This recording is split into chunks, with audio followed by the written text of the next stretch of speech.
If you've got a disc bulge or a low back injury and back extensions keep flaring it up, this video is going to explain why. And it's probably not the reason you think. This machine has created more success stories than any other piece of exercise equipment in the gym. And coaches like Low Back Ability and Knees Over Toes Guy have literally helped thousands by spreading this message. And I've used it to rebuild myself after my own L5-S1 disc bulge, which caused low back issues for over 4 years. So this video isn't telling you that back extensions are bad. They're brilliant and I'm a huge fan of them. But a big chunk of the guys who messaged me have the opposite story. They watched all the success stories, they bought the machine, but it ended up making their back pain worse. And the difference between the success stories and the guys who are getting flare-ups comes down to one thing that no one in this space seems to be talking about. Let me describe the type of guy who messages me, because there's a decent chance it's you. You've trained for years, discipline isn't an issue, and then out of nowhere you pick up an L5-S1 disc herniation or disc bulge. And because you're the type of guy who figures things out, you do your research online and you find the back extension content. And the logic makes sense. You've a weak lower back, you've been avoiding building strength in that area for years, so you address the weakness, you fix your back pain. You start with the iso holds on the back extension, you build more confidence, you start doing reps, and then out of nowhere, you get this massive flare up and it feels like you're back to square one or even worse off. I know this story well because over the last 3 months, I've received over 50 messages with literally the exact same story. But it's usually not one thing.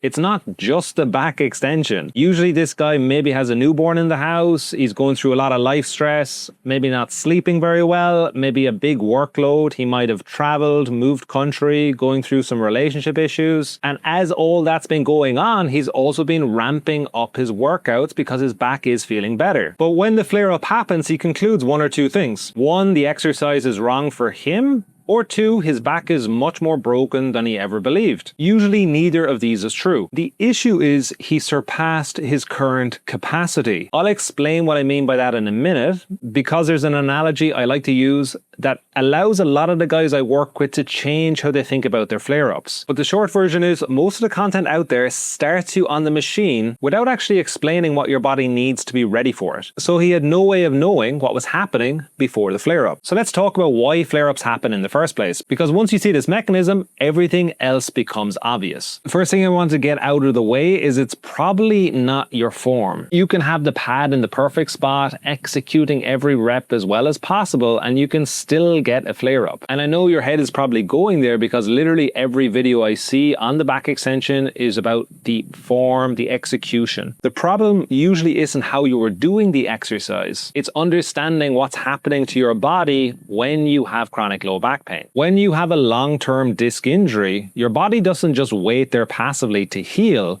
It goes into protection mode. So the muscles around the disc tighten and start guarding, and this can often refer down your posterior chain. So it's going from low back, glutes, hamstrings, calves, down into your toes. You can even get all of these symptoms of sciatica. And this is why literally everyone I test before we start working together has extremely tight hamstrings and have a lot of issues forward folding. And when your nervous system is in this guarded state, the last thing we want to do is force this guarding. So I want to explain this with the analogy I promised earlier about your cup. You are the cup.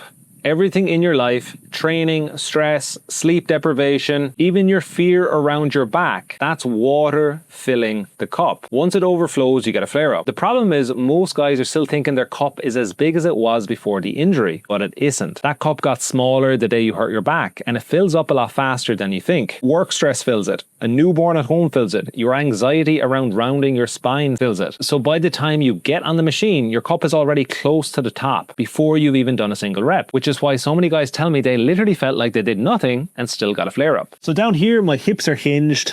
I'm also putting my hamstrings through their full length. So if I'm someone who has a lot of guarding going on in my posterior chain because of my disc issue, this is sending signals to my nervous system that this is not a safe position. Even the isometric hold position can be too much for a lot of people, because holding this position, the position that my feet are in, if I have a lot of restriction through my calves and my hamstrings, that's going to tax the posterior chain more. Also, I'm driving my heels back, which is putting a lot of force through the hamstrings. So in particular, if you have any symptoms of sciatica, this can be enough to irritate that further and cause a flare-up. So for a guarded back, the machine is probably filling your cup a lot quicker than you think. And then if you combine work stress, maybe a new baby at home, and other life factors, this can easily tip you over the edge. So let me show you where I start, people, and it's not on the machine. So if the back extension variations is off the table for now, what do we do instead? And one thing before I show you these variations that I want to make really clear is that there are literally thousands of people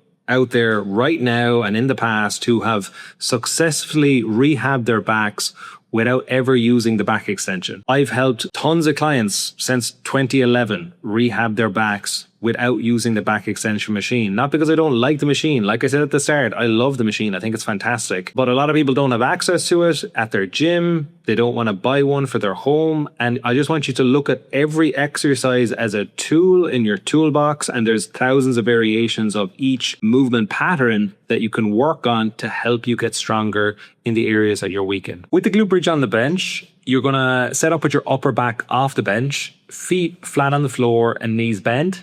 You're going to drive your hips up until your body's in a straight line. Squeeze the glutes at the top and then lower down slowly. If you bring your hips up all the way and you're feeling a lot of tension through the low back, just bring it up to the point that feels manageable for you right now. Because your knees are bent, your hamstrings stay at a comfortable length the whole time. So there's no stretch or no pull on the guarded posterior chain. But your glutes are working, your lower back is being loaded, and you're starting to build tolerance through the exact area that's being compromised and weak from the injury. If doing repetitions of this is too much right now, you can start with the isometric hold. So you're holding the top of the position, and you can also play around with single leg variations of this top hold. Ideally, the next day, and in particular within the 48 hours after doing this exercise, you don't have any sort of pain or sensation. And if you do, ideally it's less than a 3 out of 10 on a pain scale. So now that your back can tolerate more load again and it's getting less sensitive to actually stimulation, we can start incorporating some extension-based movement into your training again. Now, a lot of you might have been told to just stay in neutral for all of your low back rehab. So this is a really good bridge between here and moving back into the back extension machine safely. So with the Superman, you're going to put your face down on the floor, arms by your side, and you're going to lift your chest and your legs a few inches off the floor,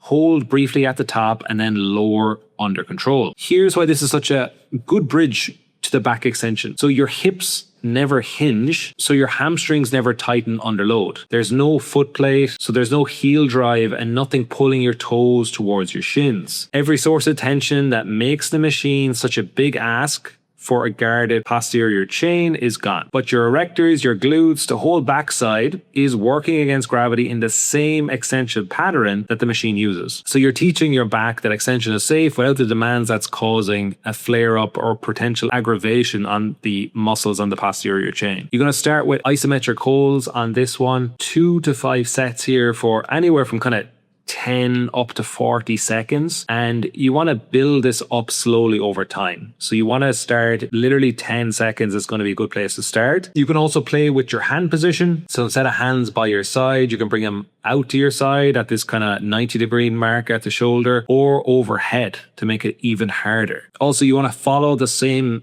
advice basically as the glute bridge off the bench. So ideally you have no symptoms over the day or two afterwards, or if you do have a bit of sensitivity, it's something that will be lower than a 3 out of 10 and it settles within 24 to 48 hours. Once you're tolerating both of these movements, it's time for the back extension. So when do you actually start using the back extension after the glute bridges, after the Superman? For me, when I'm coaching clients, usually we do at least kind of 2 weeks, depending on the person's level, 2 to 4 weeks of these movements that are helping them build strength but not cause any negative symptoms, and then we'll move them into the back extension isometric holds. So we can start the isometric holds. The pad is super high here, like this is up in my lower ribs.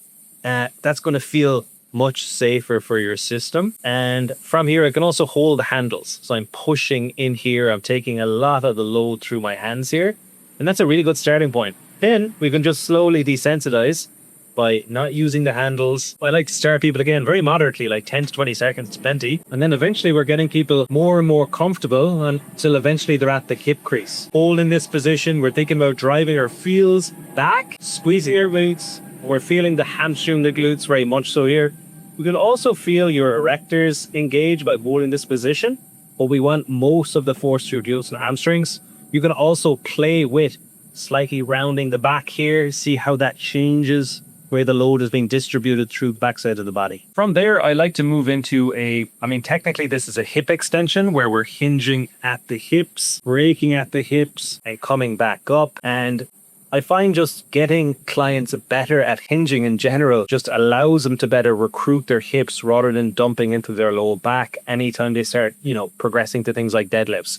So I really like working on the hip extension as the next step after the iso hold. With this one here, we're thinking about keeping our knees locked out, hinging from the hips and coming up under control. If you do struggle with this one, I'm going to show you also the dowel rod hinge exercise. We're going to just get this playing in the video as well so you can see this. And the dowel rod hinge exercise is a great way of just learning how to hinge properly. So it's one of these exercises that was always one of the most challenging exercises to teach clients when I was doing in-person PT. And the dowel rod hinge just really solves that issue. So this would be an exercise that I would be slowly building tolerance through as well. Most days if you can handle it, and it's just going to help you really groove that ability to hinge properly, which is so important for general movements, but in particular if you're someone who's recovering from a low back issue. One thing I didn't state as well is you can work on single leg isometric holds. We can also work on single leg hip extensions as well. And then we can start moving towards the back extension where rounding at the back and coming back up. And this is where we're really just now the force is going through the low back. You're still going to feel it in the glutes and hamstrings, but when I'm prioritizing the hip extension, it's very much hamstrings and glutes. Now it's much more low back, which is why I don't like getting people to focus on this at the start because they're already hypersensitive here and it tends to lead to flare-ups a lot quicker. Now, one last point about people who are able to just jump onto the back extension machine and get amazing results. Chances are their level of guarding was probably much lower than yours, or their ability to better understand their capacity is just more dialed in than yours was, unfortunately. And I'm someone who kept on flaring myself up for 4 years until I better understood and got proper guidance on how to fix this with proper coaching. So if it did flare you up, I just want to make it really clear. It's not because your back is broken and you can never resolve this. You just need to understand the cup analogy better, your load management, your capacity, and start much below where you think you're able to start from. And this can be really tough if you are one of these kind of driven athletic guys and a simple back iso hold can feel kind of a bit silly that's actually causing a flare up. You need to work with your nervous system as well to actually allow that to desensitize and then build it up progressively. Now, if all this made sense and you want to better understand the entire low back system that I work on with clients, you can watch this video next where I go through all that.